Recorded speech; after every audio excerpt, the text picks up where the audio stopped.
Selamat pagi teman-teman yang terkasih dalam Tuhan Yesus Kristus. Selamat hari Minggu. Pada minggu hari ini kita boleh merayakan hari Paskah. Dan minggu hari ini juga tepat IHMPT Pancaran Kasih Depok melakukan khotbah virtual yang keempat. Puji Tuhan kita masih diberikan segala kesehatan bersama dengan teman-teman dan semua anggota keluarga yang ada pada saat ini. Kita boleh bersyukur kalau pada pagi hari ini saya pun boleh merasakan rasa sukacita yang mendalam di mana saya diberikan kesempatan untuk menyampaikan khotbah firman pada minggu hari ini dan yang akan diambil pembacaan kita dari kitab Markus pasal yang ke-16 ayat 1 sampai 8. Teman-teman yang terkasih, saya pasti menyampaikan segala firman ini dengan penuh rasa sukacita juga, dan saya yakin teman-teman juga sudah menyiapkan hati dan pikiran untuk kita membaca dan merenungkan firman Tuhan pada hari ini. Untuk itu teman-teman, mari kita siapkan Alkitab kita buka Alkitab kita dari bacaan Markus pasal 16 ayat 1 sampai 8. Mari kita buka Alkitab kita terlebih dahulu, kita menyiapkan Alkitab kita, setelah itu kita berdoa bersama-sama. Teman-teman sudah dapat semuanya, mari kita berdoa terlebih dahulu. Tuhan yang Maha Baik, kami boleh bersyukur pada pagi hari ini kami masih diberikan kesempatan untuk membaca dan merenungkan firman Tuhan. Biarlah firman yang boleh menjadi kebangkitan di dalam kehidupan kami pada hari ini menjadikan sesuatu yang baik dalam kehidupan kami juga. Dan biarlah Roh Kudus-Mu menerangi hati dan pikiran kami sehingga saat kami mendengarkan firman-Mu kami boleh ada bersama dengan Kau. Layakkanlah kami mendapatkan firman-Mu Tuhan, biarlah semuanya boleh terjadi sesuai dengan kasih dan anugerah dari Bapa di surga. Amin. Kita membaca pembacaan kita pada hari ini. Saya akan membacakan, teman-teman boleh menyimak bersama-sama. Markus pasal 16 ayat 1 sampai 8. Kebangkitan Yesus. Setelah lewat hari Sabat, Maria Magdalena dan Maria ibu Yakobus serta Salome membeli rempah-rempah untuk pergi ke kubur dan meminyaki Yesus. Dan pagi-pagi benar pada hari pertama minggu itu, setelah matahari terbit, pergilah mereka ke kubur. Mereka berkata seorang kepada yang lain, "Siapa yang akan menggulingkan batu itu bagi kita dari pintu kubur?" Tetapi ketika mereka melihat dari dekat, tampaklah batu yang memang sangat besar itu sudah terguling. Lalu mereka masuk ke dalam kubur dan mereka melihat seorang muda yang memakai jubah putih duduk di sebelah kanan. Mereka pun sangat terkejut. Tetapi orang muda itu berkata kepada mereka, "Jangan takut, kamu mencari Yesus orang Nazaret yang disalibkan itu. Ia telah bangkit. Ia tidak ada di sini. Lihat, inilah tempat mereka membaringkan dia. Tetapi sekarang pergilah, katakanlah kepada murid-muridnya dan kepada Petrus, ia mendahului kamu ke Galilea. Di sana kamu akan melihat dia, seperti yang sudah dikatakannya kepada kamu." Lalu mereka keluar dan lari meninggalkan kubur itu, sebab gentar dan dahsyat menimpa mereka. Mereka tidak mengatakan apa-apa kepada siapapun juga karena takut. Dengan singkat mereka sampaikan semua pesan itu kepada Petrus dan teman-temannya. Sesudah itu Yesus sendiri dengan perantaran murid-muridnya memberitakan dari timur ke barat berita yang kudus dan tak terbinasakan tentang keselamatan yang kekal itu.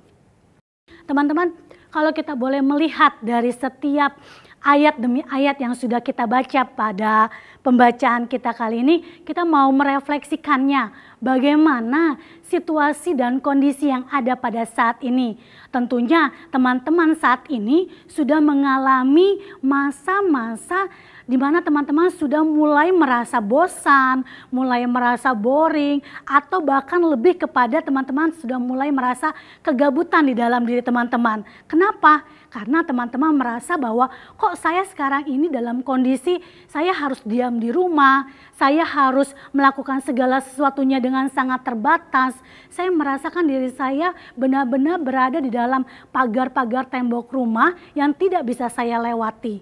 Nah, itulah kondisi yang sekarang teman-teman yang saat ini dialami. Bukan sekedar teman-teman saja, tetapi mungkin semua orang saat ini sedang melakukan dan mengalami hal tersebut. Dalam konteks bacaan kita pada hari ini kita mau melihat lagi di dalam pemahaman Alkitab. Kitab Markus sendiri sangat jelas memaparkan tentang kebangkitan Yesus. Kebangkitan Yesus adalah suatu hal di mana Tuhan membuktikan kalau Dia adalah memiliki suatu kuasa yang besar bagi dunia ini. Tuhan memberikan cinta kasih-Nya kepada umat manusia, kepada seluruh sesama di dunia ini dalam dirinya, dalam bentuk pribadinya yang telah rela mati di kayu salib. Dia menderita, lalu Dia bangkit pada hari yang ketiga. Ini adalah bukti cinta kasih Tuhan kepada diri kita semuanya. Kembali lagi kita boleh bersyukur teman-teman.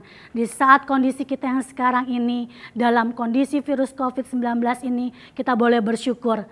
Kenapa? Karena Tuhan masih mengizinkan kita untuk bersama-sama dan kita boleh memahami arti dari keselamatan. Tuhan memberikan kita keselamatan yang sangat luar biasa. Anugerah Tuhan yang sangat benar-benar terbukti dalam kehidupan kita. Dalam saat ini, Tuhan memberikan kesempatan kepada kita untuk kita bersama-sama diam di dalam rumah. Kita boleh merenungkan dan merefleksikan apa yang mesti kita lakukan di dalam saat-saat seperti ini juga. Di dalam puncak-puncak ini kita sudah menjalankan beberapa minggu ini. Teman-teman mempunyai rasa tingkat yang sangat khawatir. Teman-teman memiliki rasa tingkat yang sangat sudah bosan sekali. Tetapi itu bukan berarti kita harus mengeluh. Dan bukan berarti itu merupakan suatu bagi titik kita untuk tidak kita melakukan suatu apapun yang baik. Karena ketika kita mau melihat kembali, Tuhan Yesus sudah bangkit bagi kita. Nah, dari situ kita mau mengambil suatu hal yang positif, Allah sudah membebaskan kita. Apa makna dari Allah sudah membebaskan kita? Siapa yang membebaskan kita? Yang membebaskan kita adalah Allah yang sejati. Karena apa Allah membebaskan kita? Karena kita adalah anak-anak yang dipilih Tuhan yang sudah dikasih oleh Tuhan Yesus. Untuk itu, bagaimana cara kita mau bersyukur kepada Tuhan atas setiap keselamatan, atas setiap anugerah dan pembebasan yang sudah Tuhan lakukan dalam kehidupan kita. Kehidupan kita tidak terlepas dari setiap pergaulan hari demi hari. Pergaulan teman-teman dimanapun teman-teman berada, baik di sekolah, di rumah, di lingkungan gereja, ataupun di lingkungan yang lainnya, teman-teman bisa mengendalikan semuanya itu dengan sangat baik. Teman-teman bisa mengambil hal positif dalam setiap pergaulan teman-teman. Untuk saat ini juga, teman-teman bisa mengambil suatu pergaulan yang memang meminimalis sekali, yaitu kita boleh bergaul hanya di dalam lingkungan rumah saja. Untuk mengatasi semuanya, sebagai salah satu anugerah kita kepada Tuhan, marilah karena Allah sudah membebaskan kita, kita mau melakukan segala sesuatu itu menjadi hal yang penuh sukacita, menjadi hal yang penuh baik, menjadi hal yang penuh dengan kepositifan. Teman-teman bisa melakukan banyak hal. Contohnya dalam kegiatan teman-teman yang begitu memberikan motivasi atau memberikan suatu hal yang baik dan memberikan transfer ilmu yang terbaik lewat apa yang teman-teman bisa lakukan. Sekarang teknologi, media sosial, teman-teman bisa dapatkan sangat dekat sekali. Untuk itu teman-teman bisa bersyukur dengan apa yang teman-teman miliki. Karena teman-teman sudah dibebaskan oleh Allah. Bukannya teman-teman, tapi kita juga semuanya sudah dibebaskan oleh Allah. Lebih baik kita melakukan segala sesuatunya dalam bentuk karya-karya kita yang positif. Segala kreativitas kita yang positif. Tentu banyak sekali contohnya saat ini. Ada berbagai media aplikasi tentang TikTok. Mungkin teman-teman saat ini TikTok sedang beredar dan sedang memberikan suatu pengamatan ataupun menjadi daya tarik kita untuk melihatnya. Bagaimana kita bisa mentransfer itu semuanya dengan melakukan segala kegiatan kita dengan TikTok. Mungkin cara kita sedang belajar, ataupun cara kita bernyanyi di TikTok, ataupun cara kita melakukan tutorial bermain musik, ataupun bisa juga kita berpuisi ataupun menyampaikan segala syair-syair tentang makna kehidupan kita kepada orang lain. Banyak hal yang bisa kita berikan.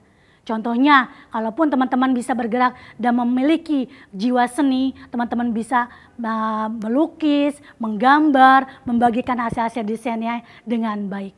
Itulah teman-teman. Betapa kita harus bersyukur kepada Tuhan sehingga kita boleh mensyukuri segala apa yang menjadi himbauan di dalam pemerintah saat ini. Kita mau dibebaskan, kita sudah dibebaskan, karya Tuhan sudah dinyatakan dalam kehidupan kita. Kita mau menggenapinya sesuai dengan peraturan pemerintah juga. Kita melakukan segala sesuatunya dengan penuh hati yang gembira. Itulah firman Tuhan pada hari ini. Biarlah semangat Paskah kita, itulah yang membebaskan kita dari setiap rasa ketakutan kita dalam kehidupan kita. Allah membebaskan kita, kita semuanya dibangkitkan bersama dengan Tuhan Yesus. Dan ada damai dalam kehidupan kita. Kita satu dalam doa. Terima kasih ya Tuhan untuk firman-Mu. Biarlah firman-Mu ini menjadi kebangkitan dalam kehidupan kami dan menjadikan terang bagi kehidupan kami juga di saat kehidupan kami dalam keterpurukan ya Tuhan. Tetapi Tuhan menyatakan semuanya sehingga kami boleh bersyukur atas semua kemuliaan nama Tuhan. Terima kasih ya Tuhan, inilah firman-Mu dan kami boleh menyampaikannya dalam setiap perilaku dan tindakan kami. Amin. Selamat hari Minggu dan selamat merayakan Hari Paskah bersama dengan keluarga kita masing-masing. Tuhan Yesus memberkati.